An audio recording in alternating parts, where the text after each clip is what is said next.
નમસ્કાર મિત્રો, આજના સૌથી અગત્યના સૌથી મોટા તમામ ગુજરાતી મિત્રો, તમામ ખેડૂત મિત્રો માટે સૌથી મહત્વના સૌથી ઇમ્પોર્ટન્ટ સમાચાર. ગુજરાતમાં વસ્તી ગણતરી હવે મોકૂફ રાખવામાં આવી છે. આજનો સૌથી મહત્વના સમાચાર. તો આ બાજુ ગુજરાતની અંદર વરસાદને લઈને આગાહી થઈ ગઈ છે. હજી વધુ લાંબો રાઉન્ડ ચાલવાનો છે. 8 તારીખ સુધી વરસાદ પડશે. પરેશ ગોસ્વામીએ મોટી આગાહી કરી નાખી છે. શું આગાહી છે આજના વિડીયોની અંદર જાણવાના છીએ. તો હવેથી નવો અભ્યાસક્રમ જાહેર થઈ ગયો છે. વિદ્યાર્થીઓ માટે નવા નિયમો આવી ગયા છે એ પણ જાણીશું. આજથી મિત્રો આરટીના એડમિશન ફોર્મ ભરાવાના શરૂ થઈ ગયા છે અને આ વખતે એક નવી અપડેટ પણ આવી ગઈ છે. આરટી ફોર્મની અંદર એક રાહત ભર્યા નવા સમાચાર વાલીઓ માટે આવી ગયા છે એ પણ જાણીશું. રેલવે હવે ટિકિટ કેન્સલ કરવાનો નવો ફેરફાર કરી નાખ્યો છે. આ ફેરફાર તમામ મિત્રોએ જાણવો પડશે, નહીં તો ટિકિટના પૈસા તમને મળવાના નથી. 1 પણ રૂપિયો નહીં મળે. આ નવો કેન્સલનો ફેરફાર આવી ગયો છે. ફાસ્ટેગને લઈને પણ નવો ફેરફાર આવી ગયો છે. 72 કલાકમાં પૈસા નહીં ચૂકવો તો ડબલ પૈસા ભરવા પડશે. નવો નિયમ જાણીશું.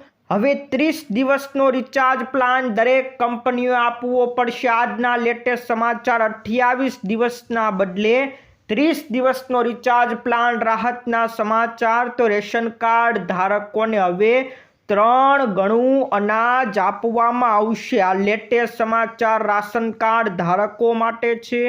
આધાર કાર્ડમાં સુધારો હવે ઘરે બેઠા થશે. આજની લેટેસ્ટ અપડેટ આજના વિડીયોમાં જાણીશું. જાણી લો એલપીજી સિલિન્ડરને લઈને સૌથી મોટી અપડેટ. હવે 35 દિવસ તમારે વેટ કરવું પડશે. એને લઈને સૌથી મોટા સમાચાર આજના વિડીયોમાં જાણીશું. ઇન્કમ ટેક્સમાં હવે નવું ફોર્મ આવી ગયું છે. એકથી એક ચડિયાતા સમાચાર આજના વિડીયોમાં જાણવાના છે. જે મિત્રો નવા હોય આપણી ખેડૂત દુનિયા ચેનલને ફટાફટ સબસ્ક્રાઈબ કરી લેજો. તો મિત્રો સૌથી પહેલાં ને સૌથી મહત્ત્વના સમાચાર જણાવી દઉં. દેશભરમાં વસ્તી ગણતરીનો પહેલા તબક્કો શરૂ થઈ ગયો છે. આ એપ્રિલ મહિનાની 1લી તારીખથી જ દેશની અંદર એટલે કે ભારતની અંદર વસ્તી ગણતરીની શરૂઆત થઈ ગઈ છે. ગુજરાતની અંદર પણ 5 તારીખથી વસ્તી ગણતરી થવાની હતી, પણ હવે ગુજરાતમાં વસ્તી ગણતરી મોકૂફ રાખી દેવામાં આવી છે. 5 તારીખ એટલે કે આવતીકાલથી વસ્તી ગણતરી થવાની હતી, પણ હવે થવાની નથી. શા માટે નથી થવાની જાણી લો. સ્થાનિક સ્વરાજ્યની ચૂંટણી. જી હા મિત્રો, ગુજરાતની અંદર અત્યારે સ્થાનિક સ્વરાજ્યની ચૂંટણી ચાલી રહી છે. એને કારણે હવે ગુજરાતની અંદર 5 એપ્રિલથી જે વસ્તી ગણતરી થવાની હતી એને હવે મોકૂફ રાખી દેવામાં આવી છે. જી હા મિત્રો, દેશભરમાં વસ્તી ગણતરી શરૂ છે, પણ ગુજરાતની અંદર હાલ પૂરતી મોકૂફ રાખી દેવામાં આવી છે, કારણ કે ગુજરાતમાં સ્થાનિક સ્વરાજ્યની ચૂંટણી ચાલી રહી છે. એટલા માટે ગુજરાતમાં વસ્તી ગણતરી હાલ તો થવાની નથી. આજના લેટેસ્ટ સમાચાર છે. હવે મિત્રો આપણે જાણી લઈએ પરેશ ગોસ્વામીએ જે આગાહી કરી છે. આગાહી મિત્રો 8 તારીખ સુધી લંબાવી છે. આગાહી મુજબ કઈ તારીખે ક્યાં ક્યાં વરસાદ પડશે એને લઈને પરેશ ગોસ્વામીએ આગાહી કરી છે કે ગુજરાતની અંદર 2 તારીખ, 3 તારીખ અને 4 તારીખની જે આગાહી કરી હતી એ આગાહી મુજબ 2 તારીખે અને 3 તારીખે પશ્ચિમ ગુજરાતની અંદર વરસાદ પડ્યો હતો. પશ્ચિમ ગુજરાતની અંદર અને કચ્છની અંદર વરસાદ પડ્યો હતો, માવઠું પડ્યું હતું. આ 2 તારીખનો વરસાદ અને 3 તારીખે આ પશ્ચિમ ગુજરાતની અંદર અને કચ્છની અંદર માવઠું જોવા મળ્યું હતું. પણ આજે 4 તારીખની વાત કરી દઈએ. આજે 4 તારીખે આ મધ્ય ગુજરાતનો વારો પણ આવી જશે, જેમાં રાજકોટ, મોરબી, બોટાદ, અમરેલી, ગીર સોમનાથ આ બધા વિસ્તારને સાંકળી લેશે. આ બધાની અંદર આજે હળવો વરસાદ પડવાનો છે।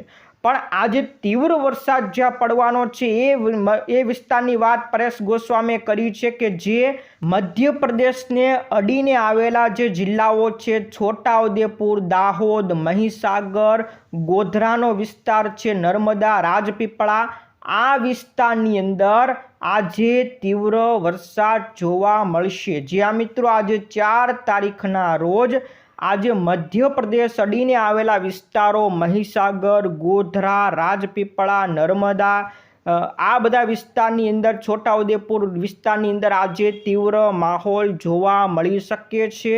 આજે આ ગીર સોમનાથનો વિસ્તાર, જે કચ્છના વિસ્તાર છે, ત્યાં પણ આજે હળવો વરસાદ પડી શકે એવી આગાહી કરવામાં આવી છે। ત્યાર પછી પરેશ ગોસ્વામીએ કીધું છે કે 5 તારીખે એ જે ટ્રફ હતો એ ટ્રફ વયો જવાનો છે, એટલે 5 તારીખે કોઈ વરસાદ પડવાનો નથી।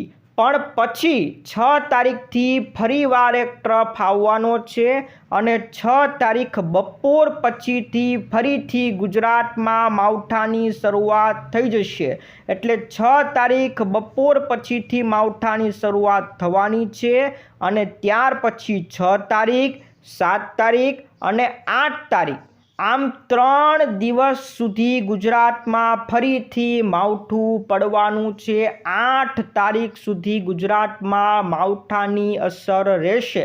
એટલે મિત્રો 8 તારીખ સુધી વરસાદ પડવાનો છે। તમામ મિત્રોને, તમામ ખેડૂત મિત્રોને પણ ચેતવણી આપતા કહી દીધું છે કે 8 તારીખ સુધી ગુજરાતની અંદર અલગ અલગ ભાગોની અંદર છૂટા છવાયા વિસ્તારની અંદર વરસાદ પડવાનો છે અને સાથે સાથે પવનની ગતિ પણ વધુ રહેવાની છે। પવનની ગતિ પણ 20થી લઈને 35 કિલોમીટર સુધીની રહેશે। આ તમામ મિત્રો માટે આજના સૌથી અગત્યના સમાચાર ફરી એકવાર કહી દઉં કે 4 તારીખે આજે જે વરસાદ પડવાનો છે એ સૌરાષ્ટ્રનો મધ્ય ભાગની અંદર અને દક્ષિણ ભાગમાં, જેમાં ખાસ કરીને આપણે વાત કરી દઈએ કે રાજકોટનો વિસ્તાર, બોટાદનો વિસ્તાર, અમરેલી, ભાવનગર, ગીર સોમનાથ, જુનાગઢ, આ વિસ્તારમાં આજે હળવો વરસાદ પડી શકે છે અને પૂર્વ ગુજરાતની અંદર છોટાઉદેપુરને લઈને જે મધ્ય ગુજરાતને મધ્ય ભારતને અડીને જે વિસ્તાર છે, જેમાં છોટાઉદેપુર રહ્યો, ગોધરા, રાજપીપળા, નર્મદા, મહીસાગર, આ બધા વિસ્તારમાં આજે તીવ્ર વરસાદ પડશે। 5 તારીખે કોઈ વરસાદની શક્યતા નથી। ત્યાર પછી 6 તારીખ, 7 તારીખ, 8 તારીખ ફરીથી વરસાદ પડશે। આ તમામ મિત્રો, તમારા જેટલા પણ મિત્રો ફટાફટ મોકલી દેજો। હવે મિત્રો આવી ગયું આરટી એડમિશનના ફોર્મને લઈને વિગતવાર અભ્યાસ। આરટીના એડમિશન જે લોકોએ જોતું હોય એમણે આજથી ફોર્મ ભરવા પડશે। આજથી ફોર્મ ભરવાની શરૂઆત થઈ ગઈ છે।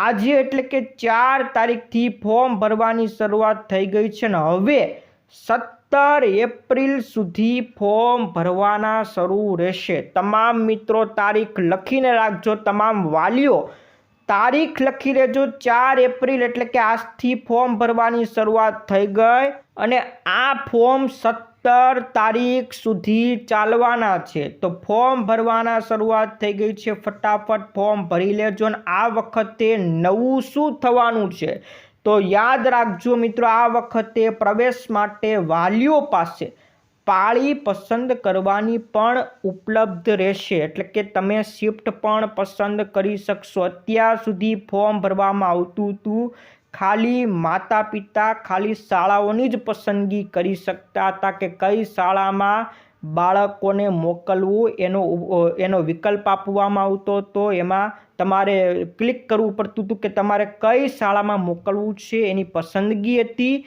પણ હવે આ વખતે તમે કઈ શિફ્ટમાં, બપોર પાળીમાં કે સવાર પાળીમાં, કઈ શિફ્ટમાં તમારે બાળકને રાખવું છે એ પણ પસંદગી આ વખતે કરી શકશો। આ નવો ઉમેરો આ વખતથી કરવામાં આવ્યો છે અને આ વખતેની સીટ આપણે ગણતરી કરી લે કે કેટલી બેઠકો બાળકો માટે રાખી છે।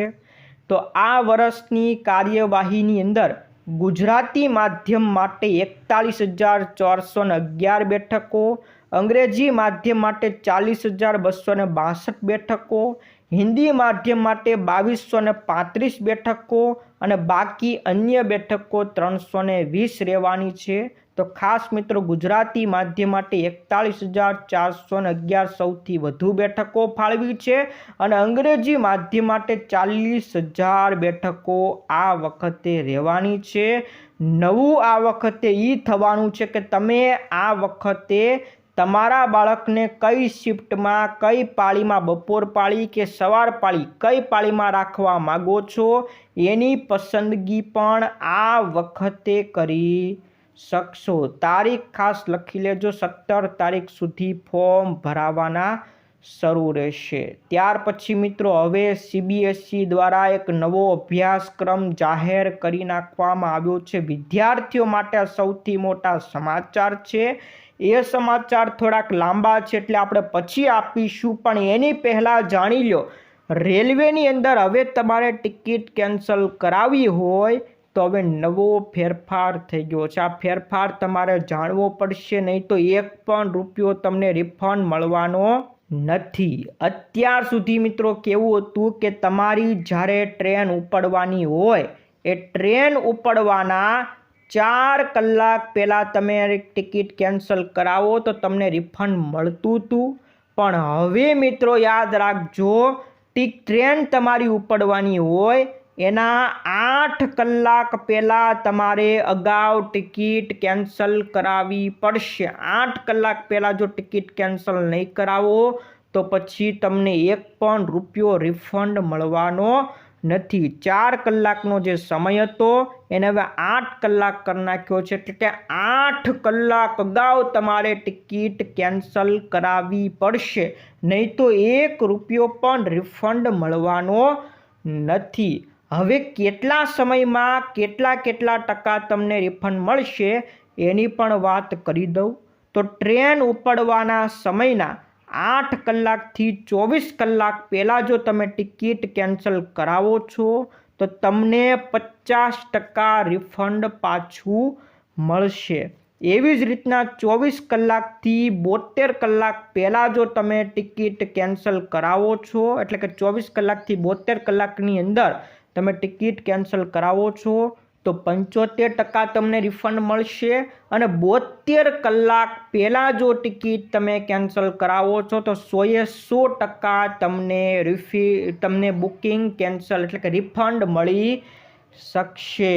એટલે ટૂંકમાં મિત્રો તમને જણાવી દઉં કે ટ્રેન ઉપડવાના 3 દિવસ પહેલાં તમે ટિકિટ કેન્સલ કરાવો તો પૂરેપૂરું 100% તમને બુકિંગ તમને રિફંડ મળશે. 2 દિવસ પહેલાં જો તમે બુકિંગ કેન્સલ કરાવો છો તો તમને 75% રિફંડ મળશે. અને 8 કલાકથી 24 કલાકની અંદર તમે ટિકિટ કેન્સલ કરાવો તો તમને 50%નું રિફંડ મળવાનું છે. પણ 8 કલાક પછી તમે જો ટિકિટ બુક કરાવશો તો એક પણ રૂપિયો તમને મળવાનો નથી. આ નવો ટિકિટ કેન્સલેશનનો નિયમ હતો. પહેલાં 4 કલાક હતા, હવે 8 કલાક થઈ ગયા છે. એટલે ધ્યાન રાખજો, 4 કલાકની વાટે રહેતા નહીં, 8 કલાક અગાઉ તમારે ટિકિટ કેન્સલ કરાવવી પડશે. આ નવો નિયમ આવી ગયો છે. એવી જ રીતના મિત્રો હવે ફાસ્ટેગનો પણ નવો નિયમ આવી ગયો છે. જ્યાં મિત્રો વાહન ચાલકો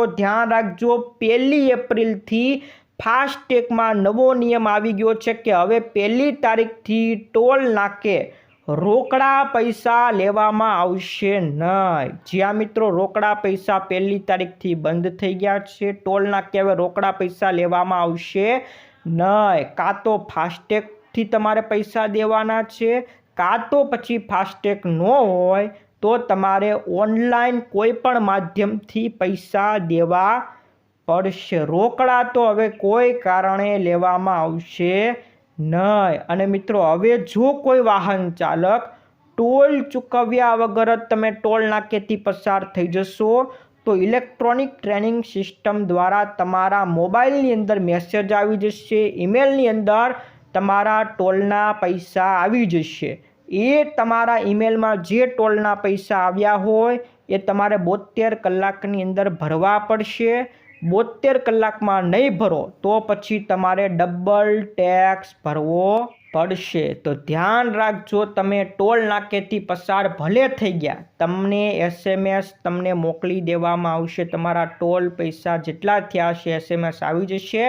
72 કલાકમાં નહીં ભરો તો ડબલ ટેક્સ તમારે ભરવો પડશે.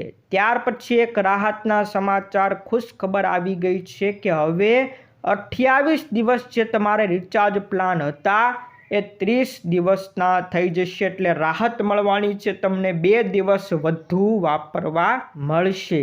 જ્યાં મિત્રો આમ આદમી પાર્ટીના નેતા રાઘવ ચડ્ડાએ કેન્દ્ર સરકારને જે ભલામણો કરી તે ભલામણોનો હવે સ્વીકાર કરી નાખ્યો છે અને કેન્દ્ર સરકાર અને ટેલિકોમ કંપનીઓએ તમામ કંપનીઓને આદેશ કરી દીધો છે કે હવે ગ્રાહકોને 30 દિવસની માન્યતાવાળો કોઈ પણ પ્લાન હવે ઓફર કરવો પડશે. માસિક યોજના હવે બધી કંપનીઓ પાસે આ માસિક યોજના સાથે ઓછામાં ઓછો કોઈક એક પ્લાન 30 દિવસનો આપવો પડશે. એટલે ગ્રાહકોને કોઈ ઓછામાં ઓછો એક પ્લાન તો આપવો જ પડશે જે 30 દિવસની વેલિડિટી વાળો હોય. આ સૌથી મોટા સમાચાર છે. એટલે 30 દિવસનો પ્લાન હવે તમને તમામ ટેલિકોમ કંપનીઓમાં જોવા મળશે. પછી જીઓ હોય, એરટેલ હોય કે પછી વોડાફોન, બધામાં તમને હવે 30 દિવસનો પ્લાન જોવા મળશે. આ રાહતના સમાચાર છે. રાશન કાર્ડ ધારકો માટે એક અગત્યના સમાચાર આવી ગયા છે કે હવે આ એપ્રિલ મહિનાથી તમને 3 ગણું રાશન મળશે. એટલે એપ્રિલ મહિનાની અંદર એપ્રિલ મહિનાનું, મે મહિનાનું અને જૂન મહિનાનું એમ કુલ ટોટલ 3 મહિનાનું રાશન એટલે કે 3 ગણું રાશન એક સાથે આપી દેવામાં આવશે. પછી આગળની કોઈ ખબર નથી, પણ આ એપ્રિલ મહિનાની અંદર આ 3 મહિનાનું રાશન એક સાથે આપી દેશે એવું સરકારે જાહેરાત કરી છે ટ્વિટર ઉપર. એટલે કે એક્સ ઉપર સરકારે કહી દીધું છે કે એપ્રિલ મહિનામાં 3 ગણું રાશન એટલે કે એપ્રિલ મહિનાનું, મે મહિનાનું અને જૂન મહિનાનું આ ત્રણ રાશન એક સાથે એક જ મહિનામાં આપી દેવામાં આવશે. એટલે રાશન કાર્ડ ધારકોને રાહત છે, દર મહિને ધક્કો ખાવો પડશે નહીં. ત્યાર પછીના સમાચાર, આધાર કાર્ડની અંદર હવે તમારે સુધારો કરવો હોય તો ઘરે બેઠા કરી શકશો. જી આ મિત્રો, આધાર કાર્ડમાં મોબાઈલ નંબર તમારે અપડેટ કરવો છે તો ઘરે બેઠા આધાર એપ્લિકેશનથી મોબાઈલ નંબર ચેન્જ કરી શકશો. UIDAIએ પોતાની મોબાઈલ એપ્લિકેશન અપડેટ કરી નાખી છે અને આ અપડેટ એપ્લિકેશનની અંદર મોબાઈલ નંબર તમારે ચેન્જ કરવો હોય, અપડેટ કરવો હોય તો ઘરે બેઠા તમે હવે કરી શકશો. તમારે કોઈ આધાર કેન્દ્રોએ જવાની જરૂર નથી, લાંબી લાઈનમાં હવે ઊભું રહેવાની કોઈ જરૂર નથી. તો આધાર કાર્ડને લઈને આ સુધારો છે. તો આ બાજુ હવે મિત્રો ખાદ્ય તેલના ભાવ વધી ગયા છે. સિંગ તેલની વાત કરીએ તો 3000 રૂપિયાને પાર. હાલ સિંગ તેલનો ભાવ 3015 રૂપિયા એક ડબ્બે પહોંચી ગયા છે. કપાસિયા તેલના ડબ્બાનો ભાવ પણ 2540 રૂપિયાએ થઈ ગયા છે. આમ મિત્રો, ગયા અઠવાડિયે જ સિંગ તેલમાં 10 રૂપિયા અને કપાસિયા તેલમાં 20 રૂપિયાનો વધારો થઈ ગયો છે. તો ખાદ્ય તેલના ભાવ વધી રહ્યા છે. આ બાજુ મિત્રો LPG સિલિન્ડરને લઈને એક સમાચાર મળ્યા છે કે LPG સિલિન્ડર હવે 35 દિવસની રાહ તમારે જોવી પડશે. એટલે કે એક સિલિન્ડર તમે બુક કરાવો છો ત્યાર પછી 35 દિવસ પછી જ તમે બીજો સિલિન્ડર બુક કરાવી શકશો. પણ આ વાત તદ્દન ખોટી છે. જ્યાં મિત્રો સરકારે પોતાના નિવેદનની અંદર સ્પષ્ટ ભાષામાં કહી દીધું છે કે જે 35 દિવસના સમાચાર બધાને મળી રહ્યા છે તદ્દન ખોટા છે. 35 દિવસની જે સમય મર્યાદા છે એવી કોઈ જાહેરાત સરકાર તરફથી થઈ નથી. જે સાચી વાત છે એટલી જ છે કે જે શહેરી વિસ્તાર હોય ત્યાં 25 દિવસની સમય મર્યાદા અને ગ્રામીણ વિસ્તાર હોય ત્યાં 45 દિવસની સમય મર્યાદા રાખી છે. એટલે કે શહેરોમાં 25 દિવસ પછી જ તમને સિલિન્ડર મળવાનો છે અને ગ્રામીણ વિસ્તારોમાં રહેતા હોય તો ત્યાં તમને 45 દિવસ પછી સિલિન્ડર મળશે. 35 દિવસની કોઈ માન્યતા નથી. 35 દિવસના સમાચાર તમે સાંભળ્યા હોય તે ખોટા છે. એવા ખોટી અફવાઓમાં કોઈ ફસાતા નહીં. શહેરમાં તમે રહેતા હોય તો 25 દિવસે તમને સિલિન્ડર આપવામાં આવશે. સૌથી મોટા રાહતના સમાચાર છે. ત્યાર પછીના મિત્રો સમાચાર, ઇન્કમ ટેક્સમાં હવે તમારે નવું ફોર્મ ભરવું પડશે. 1 એપ્રિલથી જે તમે ફોર્મ 16 ભરતા હતા એના બદલે હવે તમારે ફોર્મ નંબર 130 ભરવાનું છે અને જે 15G અને 15H ફોર્મ ભરતા હતા TDS કપાત માટે એના બદલે હવે તમારે એક જ ફોર્મ નંબર 121 ભરવાનું રહેશે. 1 એપ્રિલથી સુધારો થઈ ગયો છે. ને હવે મિત્રો આવી જે એક મોટા સમાચાર, CBSE દ્વારા વિદ્યાર્થીઓ માટે એક નવો અભ્યાસક્રમ જાહેર કરવામાં આવ્યો છે. ગુરુવારે જ મિત્રો આ નવો અભ્યાસક્રમ જાહેર થઈ ગયો છે. ધોરણ 6ની અંદર હવે 3જી ભાષા ફરજિયાત બનાવવામાં આવશે અને આ પગલું 2031થી લાગુ બોર્ડની અંદર પણ કરવામાં આવશે. ધોરણ 6માં મિત્રો 2 ભારતીય અભ્યાસ ભણવાનું એટલે કે ભારતીય ભાષા શીખવાની અને એક વિદેશી ભાષા તમે રાખી શકો છો. 2 વિદેશી ભાષા હવે રહેશે નહીં. ફરજિયાતપણે 2 ભારતીય ભાષા તમારે સિલેક્ટ કરવી પડશે. જ્યાં મિત્રો 2 ભારતીય ભાષા અને એક વિદેશી ભાષા આવી રીતના ફરજિયાત હવે નવા અભ્યાસક્રમની અંદર ધોરણ 6માં આવી રીતના હવે 3 ભાષા તમારે ફરજિયાત ભણવાની છે અને પછી 2031ની અંદર બોર્ડની અંદર પણ હવે આ 3 ભાષા તમારે ફરજિયાત કરવામાં આવશે. હાલમાં ધોરણ 9ના વિદ્યાર્થીઓ માટે 3જી ભાષા ફરજિયાત બનાવવામાં આવી નથી. અત્યારે જે ફરજિયાત કીધું છે ધોરણ 6ની અંદર જ રહેવાનું છે. ધોરણ 9માં હાલ કોઈ ફરજિયાત કહેવામાં આવ્યું નથી. આ વર્ષે ધોરણ 6ની અંદર 3 ભાષાના પાઠ્યપુસ્તકો લાગુ કરવામાં આવશે, જેમાં એક તમારી વિદેશી ભાષા રહેશે અને 2 તમારે ભારતીય ભાષા રાખવાની રહેશે. જો તમે ઇંગ્લિશ વિષય પસંદ કરો છો તો બીજી કોઈ વિદેશી ભાષા તમારે પસંદ કરવાની નથી, કારણ કે ઇંગ્લિશ વિષયને હવે વિદેશી ભાષા જાહેર કરી નાખવામાં આવી છે. જ્યાં મિત્રો આ નવા અભ્યાસક્રમમાં ઇંગ્લિશ ભાષાને વિદેશી ભાષા જાહેર કરી નાખી છે. એટલે જો તમે ઇંગ્લિશ ભાષા પસંદ કરી છે એનો મતલબ તમે એક વિદેશી ભાષા સિલેક્ટ કરી નાખી છે. એટલે હવે તમારે ફરજિયાત 2 ભારતીય ભાષા પસંદ કરવાની રહેશે. ત્યારબાદ ધોરણ 9 અને ધોરણ 10 માટે કોમ્પ્યુટેશનલ થિંકિંગ અને આર્ટિફિશિયલ ઇન્ટેલિજન્ટ એટલે કે AI વિષય, જે હમણાં મિત્રો AIનું ખૂબ અત્યારે ચગી ગયું છે, એટલે AIને પણ ફરજિયાત વિષય ધોરણ 9માં અને ધોરણ 10માં લાગુ કરવામાં આવશે. AI વિશે શીખવવામાં આવશે. વર્તમાન શૈક્ષણિક સંસ્થામાં તેના આંતરિક મૂલ્યાંકન મોડલ તરીકે રજૂ કરવામાં આવશે. ધોરણ 10 માટે ફરજિયાત બોર્ડ પરીક્ષાના વિષયો પણ આ AIને બનાવવામાં આવશે. તો AIને પણ મિત્રો હવે ભાષામાં ફરજિયાત લાગુ કરવામાં આવશે. ધોરણ 9 અને ધોરણ 10ની અંદર વિદ્યાર્થીઓ માટે ગણિત અને વિજ્ઞાનના 2 સ્તર રાખવામાં આવ્યા છે. એમાં જે વિદ્યાર્થીઓ એડવાન્સ લેવલ જોતું હોય એટલે વધુ એડવાન્સમાં જવું હોય તો એડવાન્સવાળું સ્તર પણ રાખી શકે છે. આ એડવાન્સ લેવલની અંદર જે વિદ્યાર્થીઓ એડવાન્સ લેવલ પસંદ કરશે એમણે સામાન્ય અંતિમ પરીક્ષા તો આપવાની જ છે, સાથે 1 કલાકની વધારાની 25 ગુણની પરીક્ષા પણ આપવી પડશે. એટલે જે વિદ્યાર્થીઓ એડવાન્સ પસંદ કરશે એમણે વધારાની 1 કલાકની પરીક્ષા આપવી પડશે. આ સૌથી નવો અભ્યાસક્રમ જાહેર થઈ ગયો છે.